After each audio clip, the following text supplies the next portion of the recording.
हरि ओम। श्लोक number 104, serial number 542।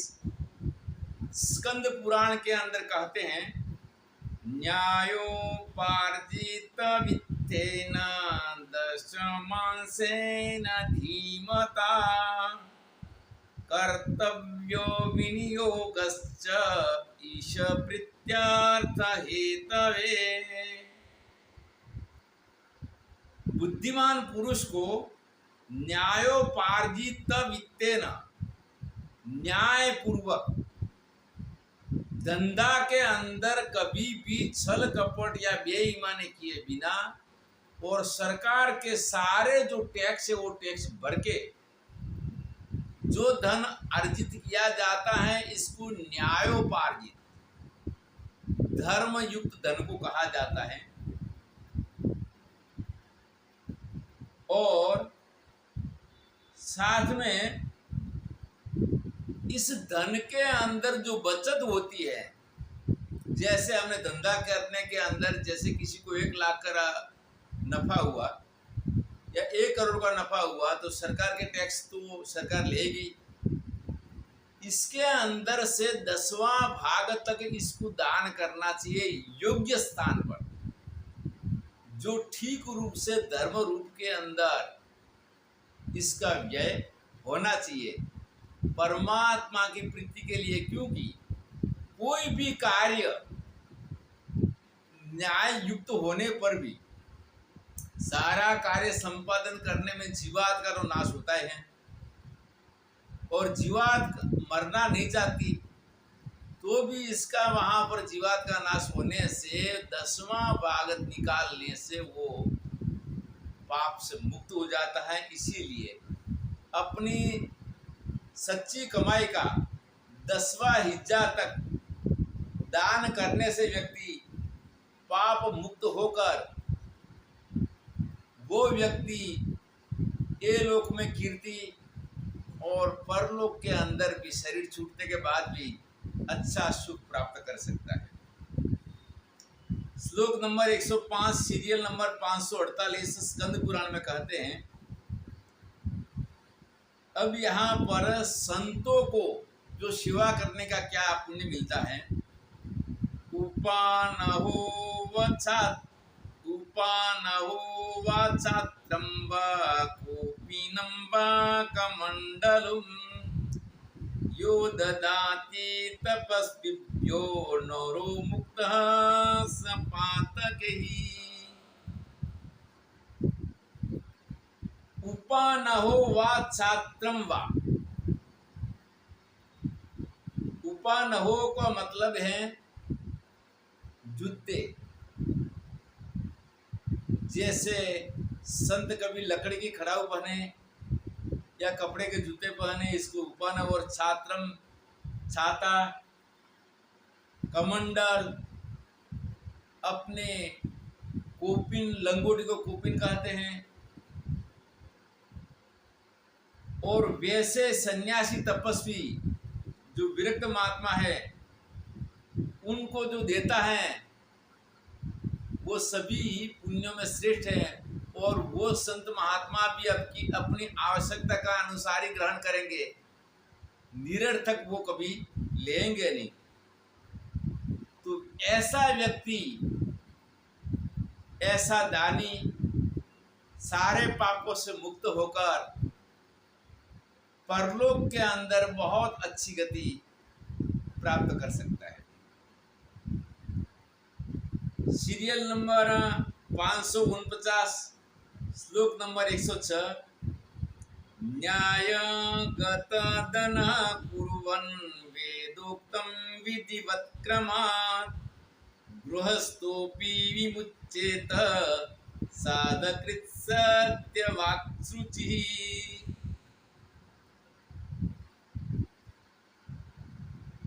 न्यायगत धन कुर्वन्, न्याय से मतलब ईमानदारी से सरकारी टैक्स इत्यादि भर के जो धन का अर्जन करता है, जो धन को प्राप्त करता है, और वैसे वेदों वेदोक्त विधिवत क्रमात् साथ साथ वेद शास्त्रों के अंदर जो हमारे विधि कर्म बताया, निश्चित तो कभी करना ही नहीं है, लेकिन विधिवत जो नित्य नैमित्तिक कर्म किया है गृहस्थ के लिए, नैमित्तिक जैसे एकादशी, प्रदोष, पूर्णिमा, और नित्य कर्म जो संध्या वंदना से है, वो वेदोक्त विधि पूर्वक जो कर्म करता है, साथ साथ जिसको जो धन मिला है माता पिता का, तो उनका अर्जन किया हुआ, उनका कमाया हुआ धन इसको वारसा में मिला है, तो श्राद्ध के समय में श्राद्ध करना अति आवश्यक है। क्योंकि जीव मरता है, जीव मरता नहीं है, शरीर मरता है, लेकिन जीव मरता नहीं। शरीर छूटने के बाद में अपने कर्म के अनुसार कोई न कोई लोक में या कोई योनि के अंदर वो जरूर है, तो उनका आत्म शांति के लिए श्राद्ध के अंदर जो पितरों को हम श्राद्ध करते हैं, तो वो पुण्य उनको मिलता है। तो वैसे श्राद्ध करने वाला और साथ साथ सत्य बोलने वाला, पवित्र अंदर बाहर से जो पवित्रता रखने वाला व्यक्ति है, वैसा गृहस्थ अवश्य मोक्ष को प्राप्त होता है। श्लोक नंबर 107, सीरियल नंबर 564। विधिहीनं तथा पात्रे यो ददाति प्रतिग्रहं, न केवलं हि दद्याति शेषं तस्य च नश्यति। विधिहीनं तथा पात्रे, जो शास्त्र विधि से रहित और अपात्र, जो कुपात्र को दान देता है। कुपात्र इसको कहा जाता है कि जो दान लेने के बाद इस दान का, इस धन का दुरुपयोग करता है, निषिद्ध कर्म में प्रवृत्त होता है। इसीलिए पात्रता का पूरा विचार करना जरूरी है। एक बार बादशाह अकबर के दरबार के अंदर कवि गंग ने अपनी वाणी में कहा है कि जब गंग तरंग प्रवाह चले, तब कुंभ को नीर पियो न पियो, जिसके हृदय भगवान बसे, अलो और कुनाम लियो न लियो। कर्म जोग संजोग सुपात्र मिले, तो कुपात्र कुदान दियो न दियो। कवि गंग कहे सुन शाह अकबर, मिले सज्जन तो दुर्जन को संग कियो न कियो। तो इसी प्रकार से जो कुपात्र को दान देता है, उसका दान व्यर्थ जाता है, किंतु साथ दान व्यर्थ जाने के बाद उसके और पुण्य भी नष्ट होते, उल्टा पाप लगता है। और पुण्य के फल भी नाश होते हैं। दान के विषय में अलग अलग बताया है, जैसे कन्यादान, तो कन्या वर को दिया जाता है, कन्या का से गुणों में श्रेष्ठ हो, इसको दिया जाता है। इसकी इच्छा के विरुद्ध पुत्री का दान नहीं दिया जाता। और दूसरी बात है, अगर पुत्री खुद पसंद करे कि नहीं मेरे लिए योग्य है और मैं मेरी इच्छा से इस वर को वरना चाहता हूँ, तो स्वतंत्र है। लेकिन माता पिता अपात्र को कभी बेटी का दान, कन्यादान नहीं कर सकते। इसी प्रकार हर जगह में पात्रता का, गौदान के लिए, धन दान के लिए, हर जगह में पात्रता का विचार करना जरूरी है। श्लोक नंबर 108 और नव सीरियल नंबर 565 और 567। यहाँ अग्नि पुराण के अंदर कहते हैं, यहाँ विद्यादान का कितना पुण्य है। विद्यादान इसको कहते हैं कि जहाँ कोई प्रकार की लालच बिना, निष्काम भाव से, स्वार्थ बिना जो विद्या दिया जाता है, इसको विद्यादान कहा जाता है।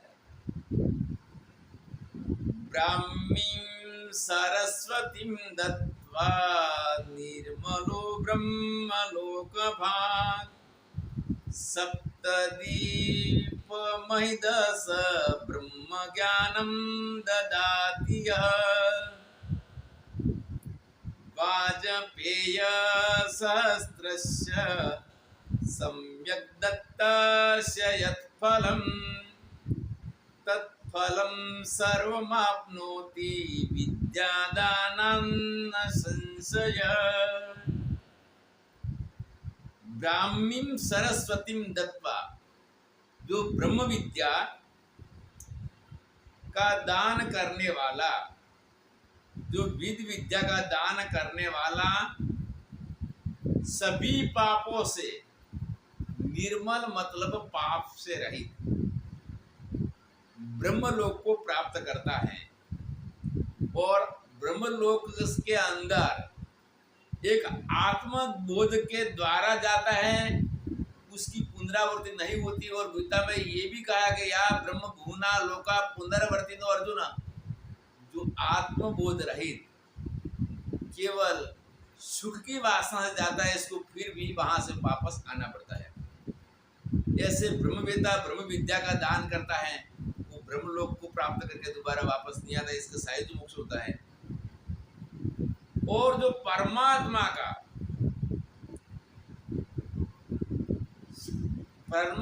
का मतलब परब्रह्म का ज्ञान कराता है। परब्रह्म परमात्मा मतलब आत्म साक्षात्कार इसको होता है कि साधन संपन्न अधिकारी, विवेक, वैराग्य, सत संपत्ति और मुमुक्षुता, ये चार साधन से पूर्ण हो, और जिसका वैराग्य परिपूर्ण हो, अंतःकरण शुद्ध हो, मल विक्षेप रहित हो, इतने दोषों से रहित व्यक्ति ही पूरा पूर्ण अधिकारी होता है। और इसको क्षत्रिय ब्रह्मनिष्ठ गुरु का उपदेश ब्रह्म साक्षात्कार होता है। तो वैसा परमात्मा का साक्षात ज्ञान करा देने वाला को कितना पुण्य मिलता है कि सप्तदीपा वसुमती के दान का, संपूर्ण पृथ्वी के दान का पुण्य जितना होता है, इतना पुण्य इसको मिलता है। आगे कहते हैं वाजपेय सहस्त्रस्य, 1000 वाजपेयी यज्ञ, सम्यक दत्तस्य यत्फलम, 1000 वाजपेयी यज्ञ विधि पूर्वक परिपूर्ण होने के बाद फिर विधिवत इसका दान किया जाए, भगवान को अर्पण करते हैं कि इदम न मम, जो पुण्य होता है वो पुण्य केवल जो ब्रह्म विद्या देता है, जो आध्यात्मिक मुक्ति देने वाली संस्कृति को और धर्म की वृद्धि करने वाली विद्या को देता है। ऐसे हमें सभी विद्या जरूरी है, पर सभी विद्या में श्रेष्ठ हमारी आध्यात्म विद्या को कहा है। तो ऐसी विद्या देता है, वो 1000 वाजपेयी यज्ञ का फल है। इतना फल कोई अन्य सामग्री या धन के बिना केवल ज्ञान देने मात्र से प्राप्त होता है। क्योंकि एक भी वाजपेयी यज्ञ करना वो साधारण व्यक्ति का बस का नहीं है। और इसीलिए इतना करने पर, 1000 करने पर जितना पुण्य प्राप्त होता है, इतना केवल बिना सामग्री ब्रह्म विद्या का दान देने से जो देता है, इसको प्राप्त होता है। इसमें कोई संशय नहीं है।